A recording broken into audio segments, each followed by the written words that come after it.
Testing themselves up to and beyond the limit are 3 men and 3 women hoping to become Body Heat Champions 1994.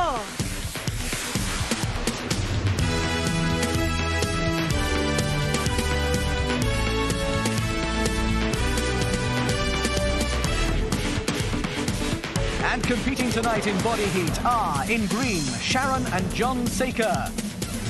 In blue, Elaine and Andy Hayes. And in red, Debbie Moulton and Jeremy Tiffin. And facing one of the Royal Navy's most terrifying challenges, it's Jeremy Guscott.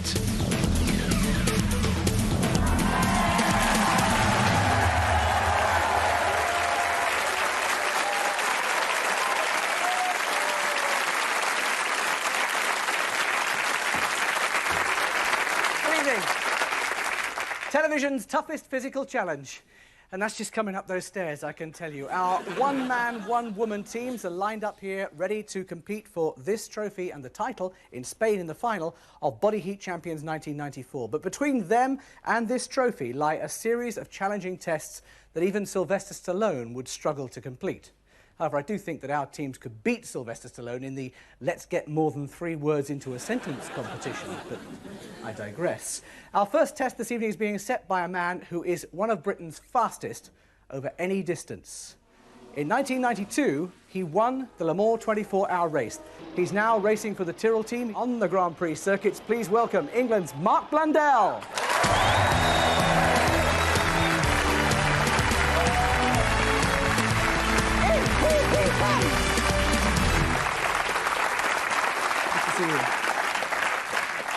Now, Grand Prix drivers only understand questions in one manner, so I'll go, "Hello, Mark, how are you?" You're right. I'm very well, mate. Yeah. How much do you train for Formula One racing? Do you need to be really fit? You need to be pretty fit. Obviously, it's mental as well as physical, and it's a 2-hour Grand Prix, so we have a heart rate working in 150, 160 for 2 hours. OK, this challenge you've set for our teams here this evening, I can see these machines lined up. These are called Schwinn Aerodyne bikes. That's a challenge in itself, saying that. But they have wind resistance on them. What are you going to do with them? Well, basically, they're going to do a 5,000-metre cycle race. And 5,000 metres, for those who don't know about metric things, it's about 3 miles. It's the sort of distance that you would cycle if you were going to cycle over the Severn Bridge. Mark did this afternoon, and we recorded him doing it. How did you find it? Here you are at, what is this, 3,400 metres? How's it going? It's difficult, very difficult. As you see, I'm blowing. Look. Now, you took your hands off the funny things there, didn't you? Why was that? I did that just to give my arms a rest and then work the legs on their own, and then I took my legs off and just worked the arms as well. And the last 100 metres, you went for it, didn't you? That sprint to the finish. I thought there was a checkered flag at the end. 9 minutes 30. Of course, they don't get extra points for beating what Mark did, but it's just an interesting guideline for the rest of us. He's going to help me out on the commentary. Let's see how the teams do Event 1. Mark achieved his time racing against himself. You guys are going to be racing against each other, so the time is not important. You'll be able to check your race position from the screens in front of you. So are we ready? To your marks, go!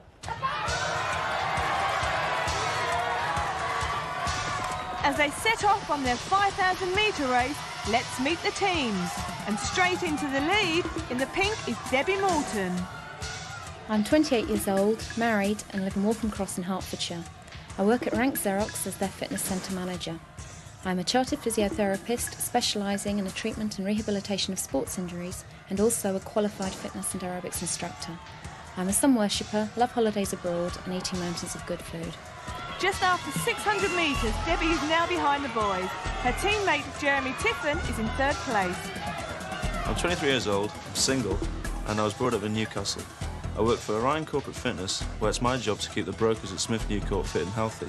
A lot of my motivation comes from rugby, which I play for Richmond. At about 850 metres, Jeremy in the red has overtaken Andy in the blue and is now in 2nd place. In the lead is Green Team's John Saker. I'm 27 years old and live in Wallington, Surrey. I work in management accounts for the Worshipful Company of Mercers, a 600-year-old livery company in the City of London. I keep myself fit in the time I have available by doing as many sports and physical activities as I can manage. When I'm not feeling so active, I enjoy going to the theatre and ballet, eating out at restaurants and foreign travel. 1,200 metres now and John is still in the lead for the men. But just a short way back, Red's Debbie still leading the girls. And in second place, John's sister, Sharon. I'm 31 years old and reside in London, although I spend much of my week travelling around the UK. I guess you could say I'm a reluctant workaholic and split my day up instructing classes, training and lecturing instructors, and coordinating studios. I enjoy almost any sport or leisure activity you could imagine and enjoy getting the very most out of life. At nearly 2,500 metres, there's been a big change in the men's race. Sharon's brother John is struggling and Jeremy Tiffin has a healthy lead. For the girls, the Blues, Elaine Hayes is way behind. I'm 36 years old and have 3 daughters. I was born and brought up in Clevedon. My love of running takes up most of my leisure time, with set training schedules a part of my usual daily routine. My children keep me very busy, but twice a week I teach Keep Fit to some very active over 50s. When I have time, I enjoy taking part in other sports for fun. Elaine may be last, but in second position overall is her husband Andy. My job as a quantity surveyor for JT Design Build Limited takes me the length and breadth of the country to our many construction sites. I am an active runner, competing regularly for Clevedon Athletic Club, of which I am also chairman. If there is ever a spare moment in our lifestyle, we try and relax in front of the TV. So there are 3 teams in this 5,000 metre race, and with Jeremy way in front for the men and Debbie leading the girls, it could be a clean sweep for the red team. Over then to Mark Blandell and Mike.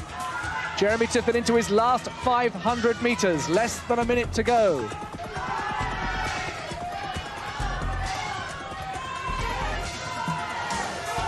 Now remember, it's individual points for the girls and the boys. 100 for first, 75 second, 50 for third. And this is not the point to pull a muscle or to cause a sprain by overcharging for the finish line. But you've tried telling that to a competitor. It's always going to be difficult to tell someone to slow down. Last 100 metres for the leader, Jeremy Tiffin. A sign of a smile as he heads for the line, and look at this charge to the line. What a great time. I've obviously got some work to do, and I think I'll go and see Jeremy. Jeremy, absolutely wonderful. Not bad for a rugby player. Oh, thanks very much, Sally. I think Jeremy will be proud of me. You're not even sweating out there. What part of the body was it really hurting? In my heart, aerobically, yeah. Did it get your legs or your arms? My legs. Great, well done. Should we go and cheer on Debbie? Yeah, thanks, Sally. Second place, but a long way back. 9:17.3 for Andy Hayes of Avon. And it looks as though Debbie Moulton, she doesn't need to do this. She doesn't need to take third place overall, but we're not going to stop her. And that's her husband in the audience, looking very pleased as she keeps on going, determined to beat the third place man. She's through though. 9:44, an excellent time, winning the girls' race, Debbie Moulton. Well done, what lovely. You paced yourself really well. Was that the plan? It was to pace and push a little bit at the end. The girls were still with us, but it's really tough. Well done. Did you manage to get the coordination between the legs and the arms? Yeah, I've had a little bit of a practice, so I've been cheating away. Good, well done, Debbie. Elaine Hayes still going for the blue team. Well, what is Sharon Saker doing? Has she finished already? I don't think she has. No, she's stopped. She's gone off the bike, and Elaine Hayes goes through to take second place in the girls' race. Sharon's now got back on board the bike, I'm told, but it's too late. Far too late.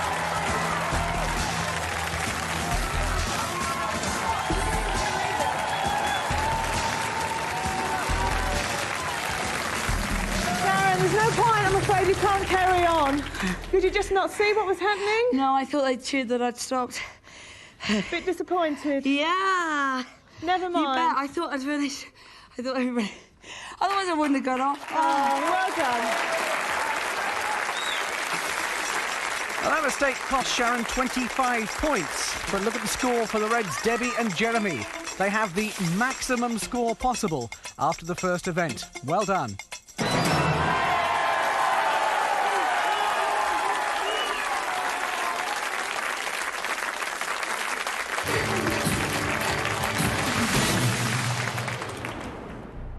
Now we're going to measure our team's out-and-out muscle power.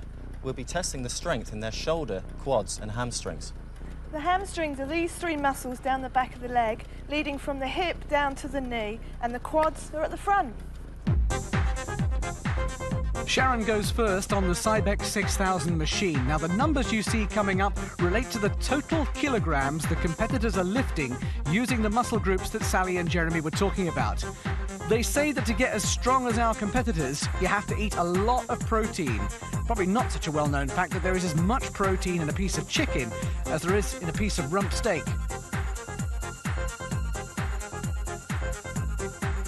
Very close results between the girls.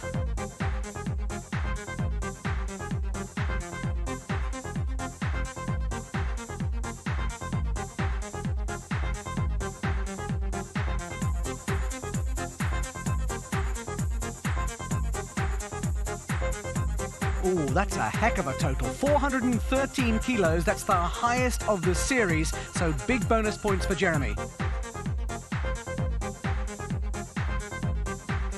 Once again, a maximum score for the red team with 5 bonus points for every kilo lifted above 400, so a whopping 265 points for Debbie Moulton and Jeremy Tiffin. Add those to their previous scores and it gives them a massive 465, really boosted on by Jeremy's strength there.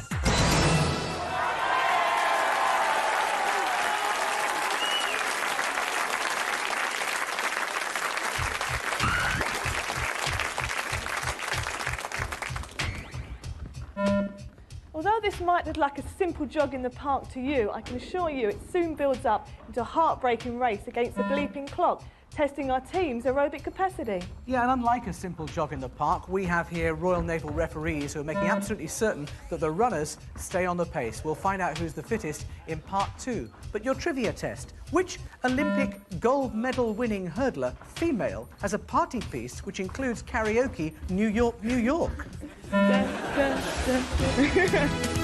And this week's Pressure Point will have the whole country holding its breath.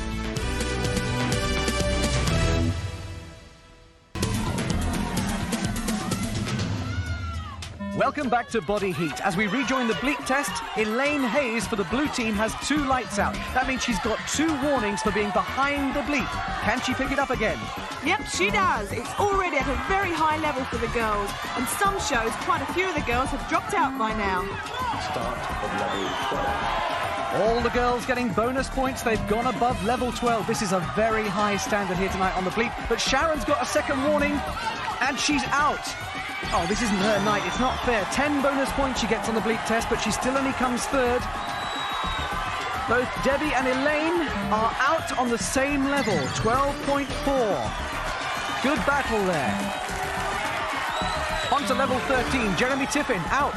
This is a difficult event for people with large muscular bodies. That's why I'm not doing it. Level 14 now, and John's got 2 warnings. And that's a well-deserved second place for John. Well, the husband and wife team from Clevedon have their fan club here. And quite right too, because Andy reaches bonus points, 5 for every length above level 15 for the boys. A great win for Andy. That'll mean another 30 onto his score. 15.6, a very good bleep test level. In fact, that is the highest of this series.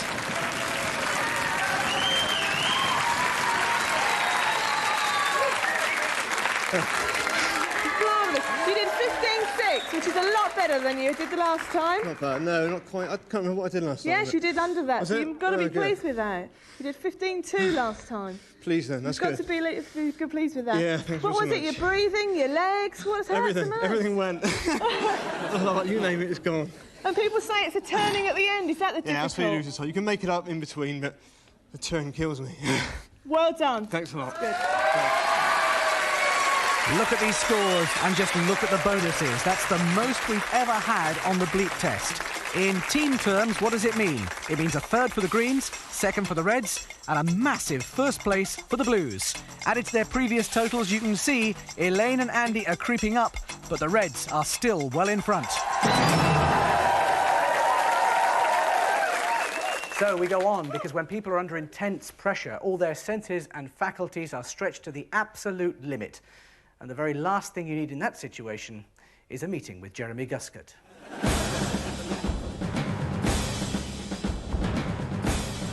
Although this looks like the world's largest deep fat fryer, it's actually one of the most important pieces of equipment used in the training of helicopter pilots here at the Royal Navy Air Station in Yeovilton. It's used to teach air crews how to escape in the unlikely event of a helicopter ditching into the sea. One of the major problems associated with ditching in the sea in a helicopter is panic. You'll be strapped into these seats. The water will flood through the bottom and through the sides. Control your fear and don't lose your orientation.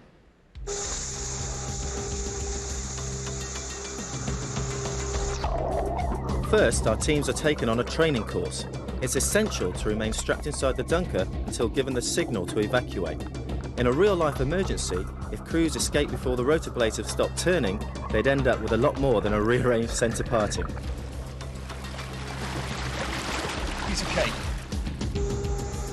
I do the test with Navy Medical Assistant Jackie Miller, only this time our helicopter turns after ditching. The problem now is maintaining your orientation.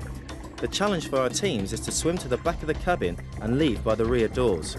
Coming out of the wrong exit means you're getting in someone else's way, jeopardising their chances of escaping safely.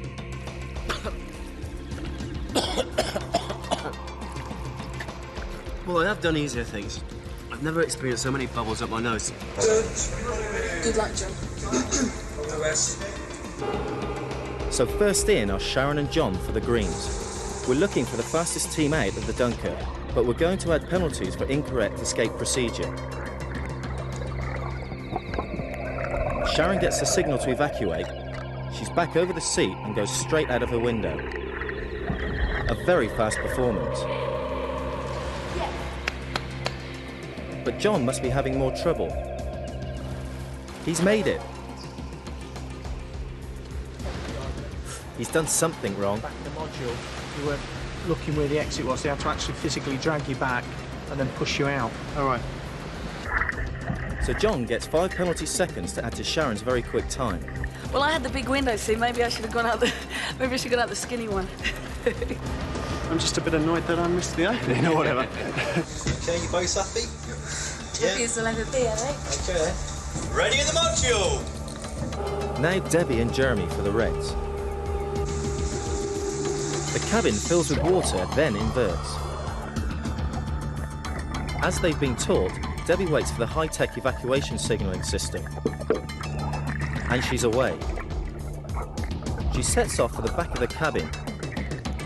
But no. She's turned and she goes out of the front window.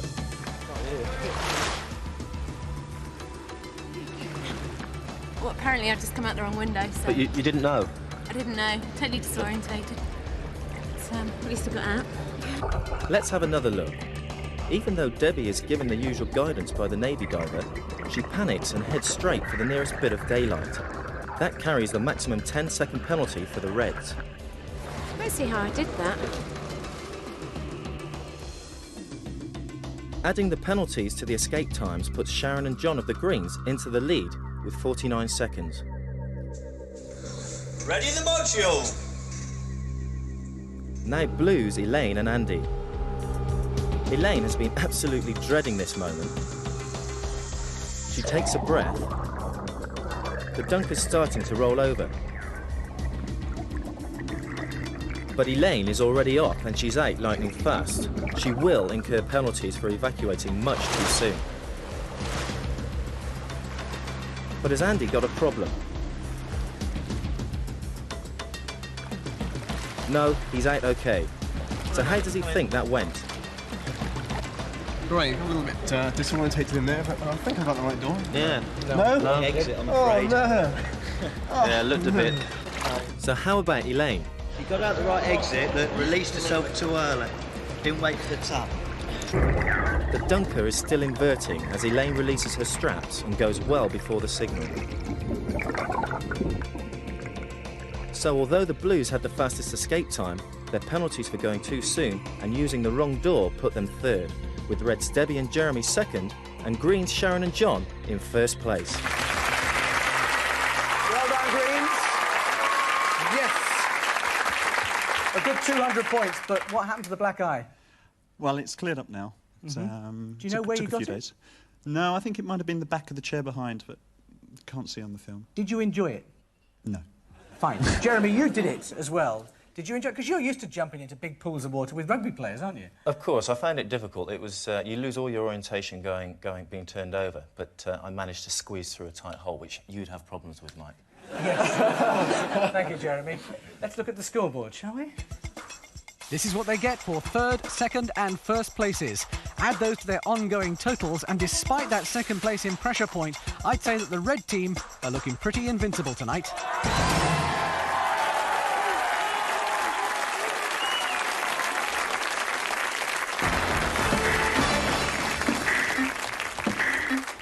The last challenge is the patak wall. This tests reflexes and coordination. The teams have 90 seconds to hit as many lights as possible, getting 10 points for each one they hit.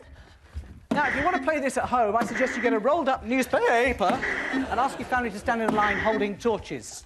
They might start hitting you back after a while, but it's fairly good fun. One thing you shouldn't do is get on the receiving end of what our Royal Navy PTIs are going to do to our teams right now.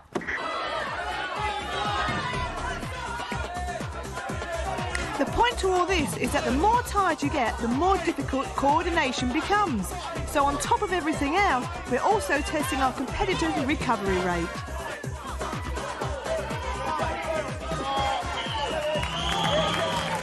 And the boys start their 30 seconds on the patak wall. It's worth noting that so far in this competition, no team has started the patak with as high a score as the Reds, Debbie and Jeremy have tonight. So unless they do something very silly, it looks like they could be on their way to Spain for the final.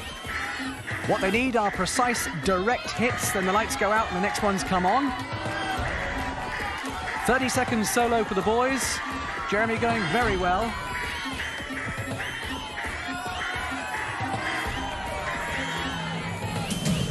Now, as the girls take over for their 30 seconds, the Reds' Debbie knows that she's got to score a total with Jeremy of at least 12.75 to get onto the leaderboard, and anything over 13.65 gives them the lead overall in body heat. Now, although they have no chance of winning, there's still a second place to fight for between the Blues and the Greens.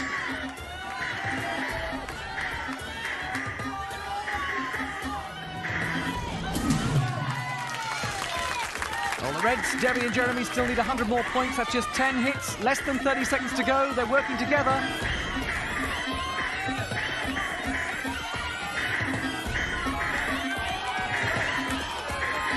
And they've done it. They're on the leaderboard.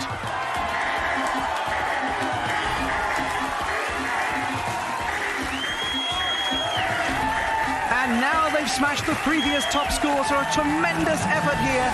Time's up. Debbie Moulton, Jeremy Tiffin, 1,395 points. We have not seen a higher score than that in this entire series of body heat. Well done to both of them. That really has been a fantastic effort. Great to watch. Real good sportsmanship. Just to confirm, that superb performance puts Debbie and Jeremy in pole position on the board. With only one heat left, they must be almost unbeatable. Debbie Moulton, Jeremy Tiffin, a wonderful score. Congratulations on winning. Is it good enough for Spain? I don't know. We'll find out. More body heat next week.